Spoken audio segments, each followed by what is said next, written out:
Hey Dragonfly Swarm, it is time. Honestly, I never thought the day would come when I was able to make a Ganyu guide, but the Queen of DPS has returned in 2.4 for all the Ganyu lovers to pull. Ganyu has long been regarded as the best DPS in the game for her massive consistent damage output, great build and team flexibility, plus her ability to fit into multiple roles perfectly, DPS and sub-DPS. She's one of the very few DPS characters in the game that I do actively recommend pulling for, considering the crazy value you get for having someone as flexible and versatile as she is. And although I'm mostly going to be going over DPS Ganyu in this guide, I will be making a lot of mentions as to how you can build and play sub-DPS Ganyu as well. But before we start, I want to quickly say that I stream a lot on Twitch at twitch.tv/dragonflymarcus, and if you like my content, you should totally consider stopping by sometime and saying hello. Anyways, it is time to finally teach the ways of Miss Sleepy Snow Cloud Bow Workaholic Lady Person. First and foremost, I want to look at Ganyu's abilities, because for someone who hits like a literal planet, she has a pretty simple kit. Ganyu's normal attacks are pretty weak, which is standard for a bow user, unless your name is Yuemiya. But Ganyu's charged attacks not only have extremely high scaling, but also come with a unique feature. We all probably already know that Ganyu's charge attacks can be held to charge up to 2 times, and in the second charge, the arrow will explode on impact, creating a second instance of damage in a massive cryo AoE. And this is where 90% of Ganyu's damage output comes from, and considering she can indefinitely perform these charge attacks because there's no stamina cost or anything, it's become the reason she's considered the best consistent damage dealer in Genshin Impact. The AoE bloom of her charge shots do count as and benefit from charge attack damage buffs, by the way. Ganyu's elemental skill is a pretty unique taunt ability, being one of the only taunt abilities in the game currently. Using this ability causes Ganyu to fly back and lay out a cryo flower looking thingy that will force nearby enemies to attack it instead of Ganyu, which also helps her pile enemies up so that they'll all be hit by a single bloom shot. This ability also generates a nice amount of energy particles and deals a decent amount of damage considering it's just a taunt. But while it does last for 6 seconds in theory, it can be destroyed by enemies as it actually inherits a percentage of Ganyu's max HP as its own HP. But this isn't really a big deal because it shouldn't take long at all for Ganyu to freeze or just,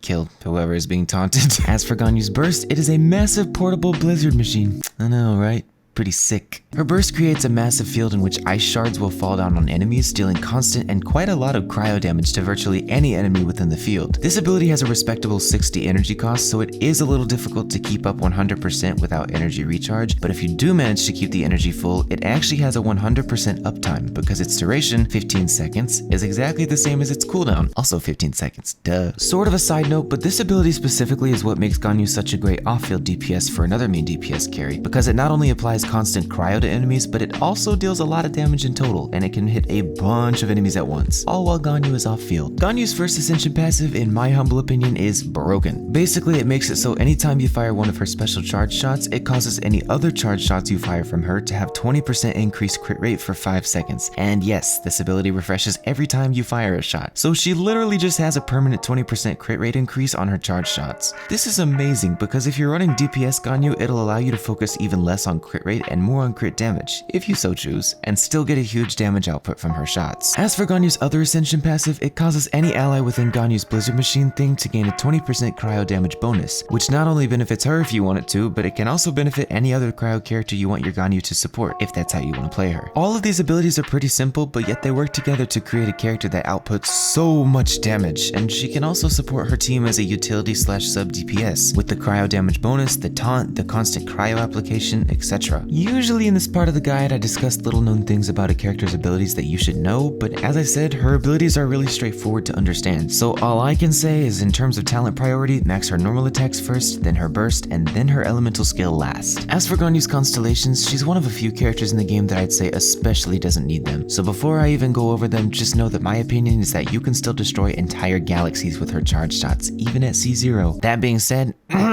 Ganyu's C1 is by far her highest value constellation, as it's the easiest to obtain and provides a lot of increased damage for her. C1 causes Ganyu's charge shots to shred the affected enemy's cryo resistance by 15% for 6 seconds, and it makes your charge shots restored 2 energy to Ganyu as well. C2 is decent but completely unnecessary. All it does is give you an extra charge of her elemental skill, which in theory will give her double the energy particles, but that's about the most exciting thing that C2 can offer. C4 is a really good constellation in which Ganyu's blizzard machine burst snow globe thing will now cause enemies inside of it to take 5% more damage every 3 seconds they stay stay in the field, up to 25% more damage total. And this damage increase can linger for 3 seconds after the enemy leaves the field. It's an amazing constellation against enemies with a lot of HP, but for regular enemies and especially in the overworld, this constellation is so unnecessary and overkill, you probably will never notice that it's there. And at C6, using Ganyu's taunt skill will now cause her next AoE bloom arrow within 30 seconds to not require charging. And like, it's a good constellation, a great one even, but for a C6, it just seems a bit underwhelming. And like I said, you don't even need C1 at the end of the day, so C6 is unrealistic for most people. But for those who do go for C6, it's like,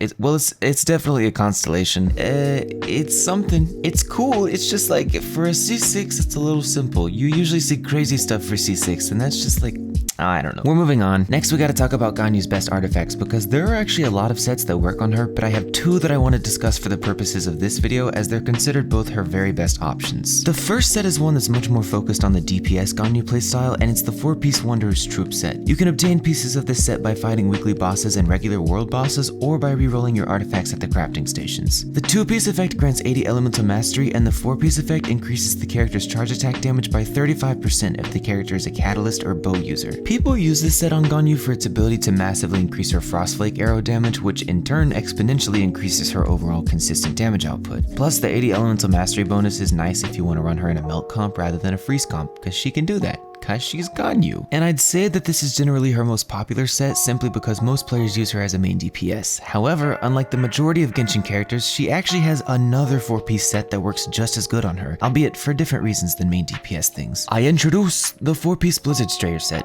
which is kinda dummy obvious considering she's a cryo character and theoretically speaking, any cryo character can be good with this set. But anyways, the 2-piece effect grants a 15% cryo damage bonus, and the 4-piece effect causes you to have 20% increased crit rate against enemies affected by cryo and an additional 20% more when fighting an enemy that's frozen. So basically, with cryo resonance and a 4-piece of this set, Ganyu can technically gain 55% crit rate completely free, and that's not including any crit rate substats you roll or the 20% increased crit rate from her charge shots at Ascension 1. However, in general, 4-piece Wanderers outdamages 4-piece Blizzard Strayer when running Ganyu as a main DPS, so Blizzard Strayer is best used to optimize Ganyu's off-field damage if you're interested in running her as a support or sub DPS. That being said, the damage output similarity can become quite close with good crit ratios, so if you have a good Blizzard Strayer set and you can't get a good Wanderer set, you'll still get a lot of value out of using Blizzard Strayer, but you'll have to note that using Ganyu as a main DPS with Blizzard Strayer really only works at its best with a freeze comp. Overall, with Ganyu's artifacts, if you're running a melt comp or you're running main DPS Ganyu in a freeze comp, if you have really nice crit ratios and /or cryo resonance, Wanderer's Troop will give you the best damage output. Otherwise, if you're running off-field Ganyu, you can still use Wanderers if you want, but Blizzard Strayer will give you much more value. Plus, if you wanted to run main DPS Ganyu but you don't have a good Wanderers set, Blizzard Strayer gives a very similar damage output overall, and it's a great substitute. Now obviously for her stats, you're going to want to use an attack stance, a cryo damage goblet, and a crit rate or crit damage circlet depending on which one you need more. Then for substats, just build that crit ratio as high as you can, like your life depends on it. Or you can also take some attack or energy recharge stats as well. Or elemental mastery if you're running melt Ganyu. One last thing about artifacts, I did almost forget to mention that you can run the 4-piece noblesse for a burst support Ganyu as well. That is in fact viable and works really well if you pair her with a pyro main DPS that makes good use of the attack bonus that she'll provide. As for Ganyu's best weapons, she has a lot of options at her disposal, and I have a lot of raw damage calculations, so I'm gonna help you figure out which bow will work best for you. Ganyu's best in slot is by far the Almost bow for its respectable 608 base attack and huge 49.6% attack bonus at level 90. The bow's passive increases all normal and charged attack damage by 12% out of Refinement 1, and increases how much damage your attacks do based on how far they travel before they hit your opponent. Now this bow performs best on Ganyu for just about any artifact set and team comp you use with her, and it'll be the basis for all of the other bows I compare with her playstyles for the sake of consistency. So this chart is a raw damage analysis chart done by Syntech on the HoYoLab forums, and it used a 4-piece Blizzard Strayer with average stats on Ganyu to compare the damage output of multiple bows available to her at the time of her release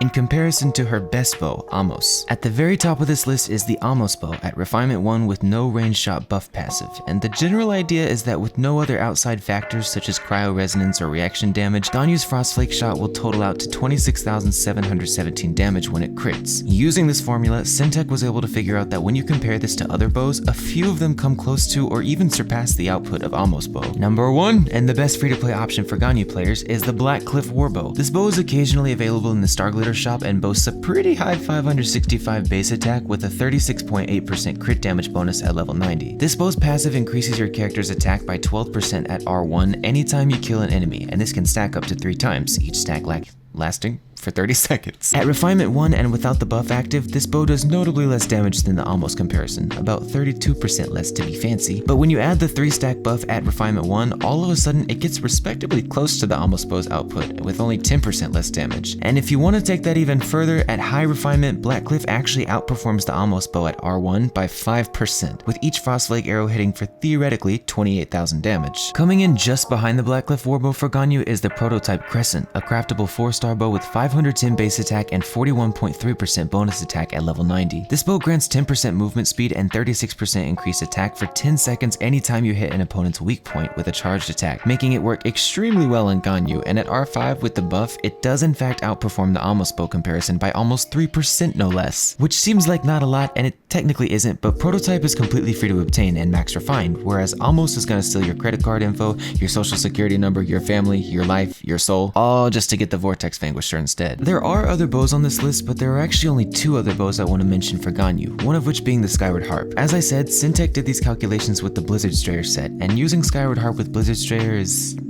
So although Skyward Harp looks pretty bad with this comparison, it's actually not that bad if you're using the Wanderer's Troop set. So if you have an extra Skyward Harp lying around and you don't have your Crescent Bow or Blackcliff Bow at high refinement, Skyward Harp is a pretty good alternative for its huge 674 base attack and 22.1% crit rate bonus at level 90. The final bow I want to talk about is actually a really interesting one. It's another craftable bow that came out way after this chart was done, but it's the Inazuma Hamayumi bow. Hamayumi has very similar properties to Prototype Crescent, but at rank 5 with the full doubled bonus active, your Ganyu's Frostflake charge shot damage is increased by 48% on top of the bow's 454 base attack and 55.1% attack bonus at level 90. So if you have the time and patience to max refined and invest in Hamayumi, I'd assume it stands above the Prototype Crescent and probably even Blackcliff Warbow when you play it right. Overall with Ganyu's weapons, obviously there will be some minor damage differences based on what team comp you end up using and artifact sets you want to use and whatever stats you have on those artifact sets, but this chart is a general comparison of the effectiveness of these bows on Ganyu, and they hold the same on most builds that you run on her. Her very best 4-star options being the R5 Blackcliff Warbow, Hamayumi, and Prototype Crescent coming in just behind those. Now then, on to my favorite part about Ganyu, team comps. Ganyu's ability to fit into so many different teams stems from her rather simple yet extremely powerful kit, and it's a testament to how valuable she is as a unit, because you can put her on freeze comps, melt comps, now mono cryo with Shinha, and the possibilities are endless, but they're also kinda determined best by what builds you're using for your Ganyu, so let's discuss that. Ganyu's most famous team comp is the Morgana Permafreeze comp, in which you use Ganyu and Mona, those two are irreplaceable, and then Diona, who you could substitute with Kaya, Rosaria, Ayaka, basically any other cryo unit, but Diona provides much needed survivability, so. And then Venti, who you can replace for Sucrose or Kazuha. This team uses the weird mechanic in which if you freeze an opponent affected by Mona's Omen debuff, the debuff's wear-off timer won't start, so it'll last much longer and cause the enemies affected to take increased damage for much longer. That's why Mona's irreplaceable, but technically you can replace Ganyu with Ayaka for this team, but this is literally a Ganyu guide, so.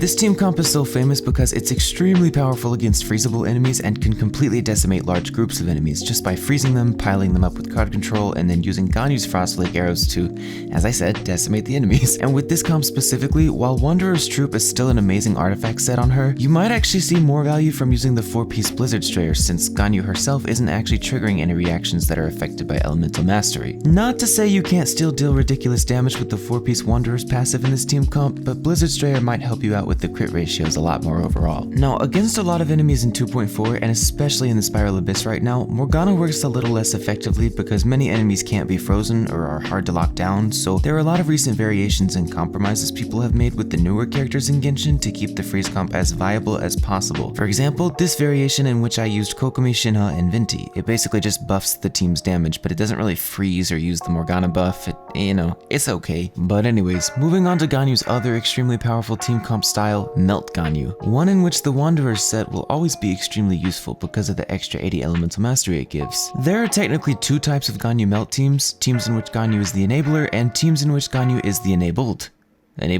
The latter of which is most easily achievable with this team comp, where you use Bennett, Xiangling, and Diona. Using this comp, you can snapshot Xiangling's powerful burst inside of Diona and Bennett's buff zones, then use Ganyu to frostflake the enemies while these arrows proc melt and deal significantly increased damage. And if you have a C6 Diona, the elemental mastery bonus her burst provides will make this damage increase even higher on Ganyu's charge shots. I'd personally say melt is much more viable in the current state of Genshin Impact than Morgana freeze comps are, just because it's a bit more versatile on the field. And with these comps, as I said, you'll almost always want to run Wanderers instead of Blizzard Strayer. The other type of Ganyu melt comps are those in which Ganyu is actually the enabler, helping a different main DPS deal melt damage. For example, I called this comp the Posh comp because it's just 4 or 5 stars, but you can substitute and switch around a lot of these characters. I swear this isn't the only variation of support Ganyu. The idea though is that Ganyu's burst and skill provide a lot of cryo application and extra damage that will amplify a Pyro main DPS. Then the other 2 team slots are interchangeable based on what you need. For example, a shielder or a healer, or if you want an elemental resonance passive, you could swap Kokomi for Bennett or Toma, etc. This comp is very flexible because Ganyu can support virtually any Pyro DPS, and depending on which Pyro DPS you're using, you'll probably want different characters in the Kokomi and Zhongli slot. But